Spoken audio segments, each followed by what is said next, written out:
E aí galera, tudo bem com vocês? O vídeo de hoje vai ser para falar um pouco de especulações, mais especificamente de alguns jogadores que vocês pedem para fazer vídeo, que vocês sugerem e que eu até concordo que são de fato bons jogadores, mas que por algumas questões diversas eu não fiz vídeo de olheiro e acho muito improvável que se tornem jogadores do Cruzeiro na próxima temporada. Desde o início eu já peço para você deixar o like no vídeo, se inscrever no canal caso não seja inscrito, usar os comentários para deixar as suas opiniões. E lembre que esse vídeo é feito com o patrocínio do OneFootball, que é o maior aplicativo sobre futebol do planeta, com mais de 20 milhões de downloads. Mas o OneFootball não é só um aplicativo, né? E eu vim aqui trazer a novidade para vocês, que eles vão me levar para São Paulo para conferir o jogo festivo aí entre Ronaldinho Gaúcho e Denilson Show, que vai ser um desafio de futsal lá no ginásio do Ibirapuera no dia 9 de dezembro, em que vamos ter dois times, os capitães, Ronaldinho Gaúcho de um lado e Denilson do outro, né? Ambos integrantes daquele elenco da seleção brasileira, pentacampeão do mundo em 2002. Tem tudo para ser um evento muito da hora, muitos craques de bola para os dois lados, né? Vão revelar ainda mais para frente os integrantes de cada um dos times, mas certamente vai ser um evento muito legal. Já agradeço de antemão pelo convite e estarei lá cobrindo o evento e vou trazer vídeo para vocês também sobre isso no canal. Fechando com aquele recado de sempre, né? O OneFootball é um aplicativo totalmente gratuito que está disponível tanto para Android quanto para iOS e o link para você baixá-lo está aqui na descrição do vídeo, beleza? O primeiro nome que tem sido muito pedido recentemente é do atacante Keno, jogador que passou pelo Palmeiras e foi vendido agora no meio do ano, né, para o Pirâmides, que é um clube do Egito.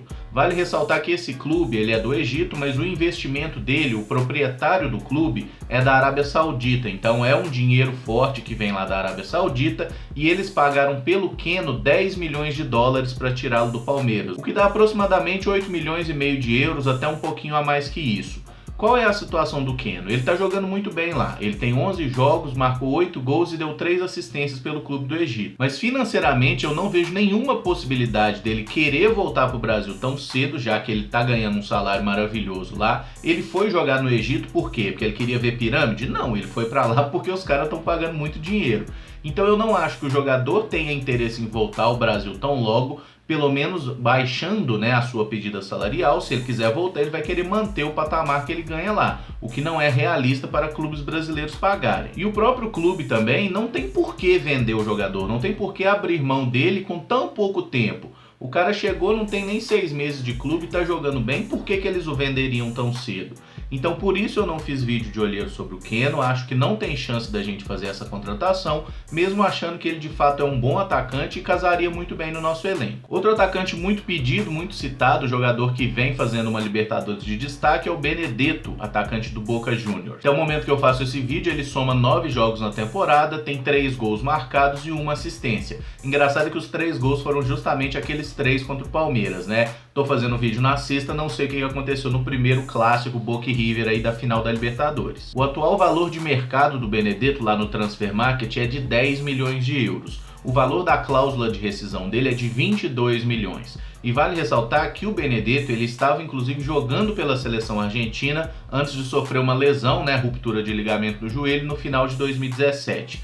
Isso fez com que ele, inclusive, perdesse a Copa do Mundo e tá voltando a jogar aos poucos, recuperando o ritmo. Enfim, lesão de ruptura de ligamento é uma situação complicada para qualquer jogador em qualquer lugar do mundo. O Benedetto tá voltando à sua melhor forma, deve melhorar esse desempenho, né, esses números de gols recentemente, e eu realmente não acho que o Cruzeiro tem nenhuma condição financeira de tirá-lo de lá, porque o Boca não abriria a mão dele por valores muito abaixo da multa. Se ele está avaliado em 10 milhões e o Boca pagou caro nele quando foi contratar, certamente por pelo menos 15, 20 milhões de euros seria o valor que o Boca abriria mão. E obviamente o Cruzeiro não tem condição de fazer um investimento desse tamanho. Mas um jogador de destaque na temporada é esse mais jovem e aqui do mercado interno. Lateral esquerdo Renan Lodge, do Atlético Paranaense. Soma até o momento do vídeo 42 jogos pelo Furacão, 3 gols marcados e 6 assistências diretas para gol. Uma coisa interessante que eu sempre falo do Transfermarkt é que como aquilo é um valor de balizamento, mas não é o valor da negociação. O valor de mercado do Renan no Transfermarkt é de 400 mil euros.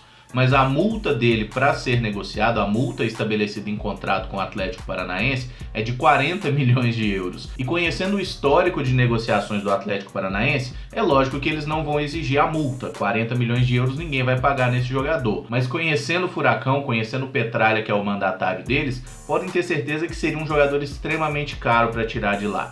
nada uns 10 milhões de euros seriam necessários para contratar esse jogador. É uma boa promessa, um jogador que tem qualidade técnica, velocidade, chega bem na frente, enfim, tem tudo para ser um bom lateral esquerdo do futebol brasileiro no futuro. Mas realmente pensar em tirá-lo do Furacão eu acho muito irrealista. Totalmente fora de propósito, até porque o Atlético Paranaense talvez seja o clube mais difícil de negociar no futebol brasileiro. Então é bom jogador, mas eu também não acho possível essa contratação. Outro lateral esquerdo que vocês pedem muito, Ayrton Lucas, jogador do Fluminense.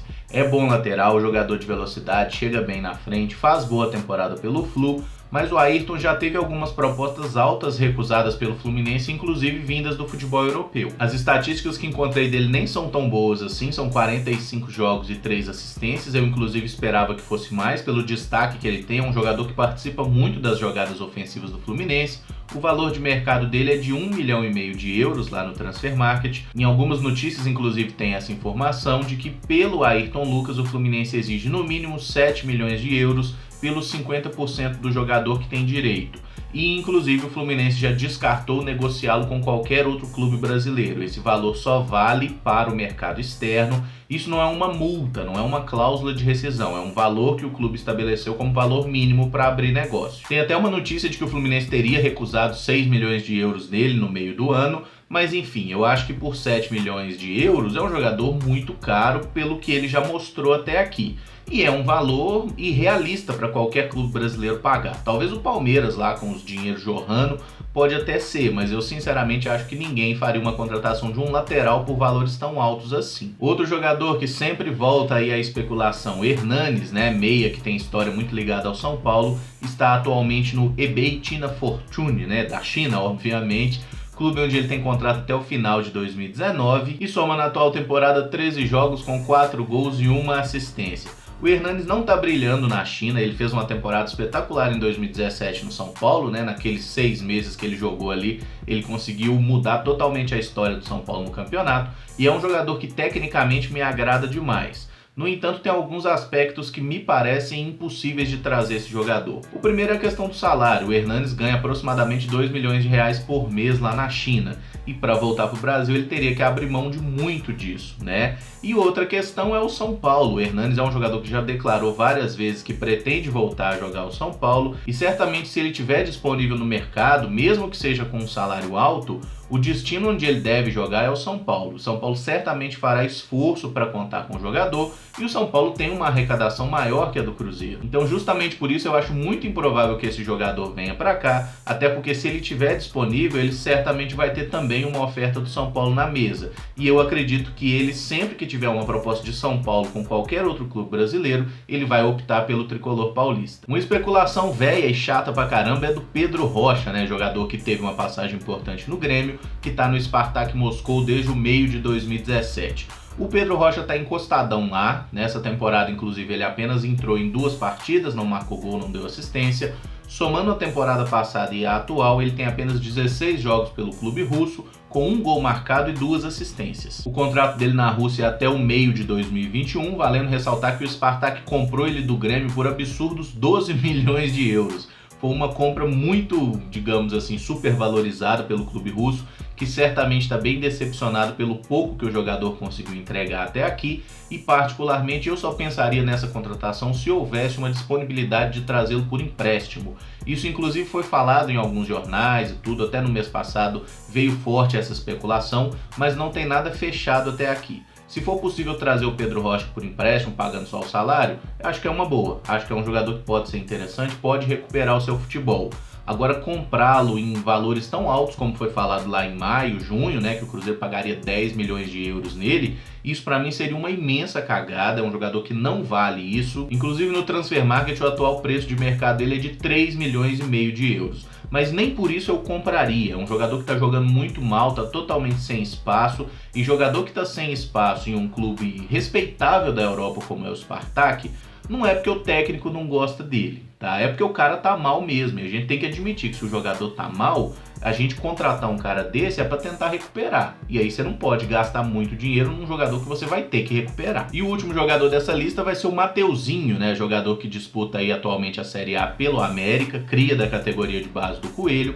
O valor de mercado dele no Transfermarkt é de 900 mil euros, um valor baixo, bem acessível, mas a multa rescisória dele é de 30 milhões de euros. Claro que ele nem vai sair pelo valor do transfer market, nem pelo valor da multa, mas certamente o América pediria um bom dinheiro para negociar ele com o Cruzeiro. Como a gente sabe, desde aqueles episódios de Wagner, Fred, Francis Mar e outros jogadores do tipo, o América faz muito jogo duro para negociar os seus principais jogadores com os outros clubes de Minas. O América não gosta de negociar com os rivais locais. E isso a gente viu no caso do Danilo, no caso do Richarlison, que eram crias da base do América, que os clubes de Minas tinham interesse, tentaram negociar, mas o América preferiu negociar esses jogadores com clubes de fora. E eu acho que o América tá certo, para ser bem sincero com vocês. Na atual temporada, a produção do Mateuzinho não é tão boa assim. São 12 jogos pelo América, apenas um gol marcado, nenhuma assistência, mas a gente tem que lembrar que ele teve uma lesão grave na temporada passada, ficou quase um ano parado, agora conseguiu voltar a jogar. É bom jogador? É. Esse, inclusive, eu já fiz vídeo de olheiro sobre ele enquanto ele estava lesionado, né? E a minha opinião sobre ele é a mesma. Ele é um jogador bem promissor, é um jogador interessante, mas contratá-lo depende muito do preço, né? E o América certamente pediria um dinheiro de um jogador já pronto e consolidado, coisa que o Mateuzinho não é. Ele é um jogador promissor, tem tudo para ser um bom jogador no futuro, mas a gente tem que lembrar que a situação financeira do Cruzeiro não é boa e justamente por isso é complicado fazer grandes investimentos em uma promessa. Até porque promessa, como o nome já diz, pode dar certo ou pode não dar. Enfim, galera, tentei esclarecer a situação desses jogadores e os motivos pelo qual eu entendo que não dá para o Cruzeiro contratá-los. Pelo menos a maioria deles eu realmente acho muito improvável. Havendo modificação na situação, havendo especulação forte, negociações com alguns deles, não tem o menor problema, faço vídeo para explicar a situação. Mas de momento, essas são as notícias, essas são as informações que eu tenho deles, beleza? Se gostou, deixa o like, se inscreve no canal caso não seja inscrito, usa os comentários para deixar as suas opiniões sobre ele. Se tiver outros nomes também, pergunta aí que a gente responde na medida do possível. E por agora ficamos por aqui. Muito obrigado por acompanhar, um abraço, até o próximo vídeo. Valeu!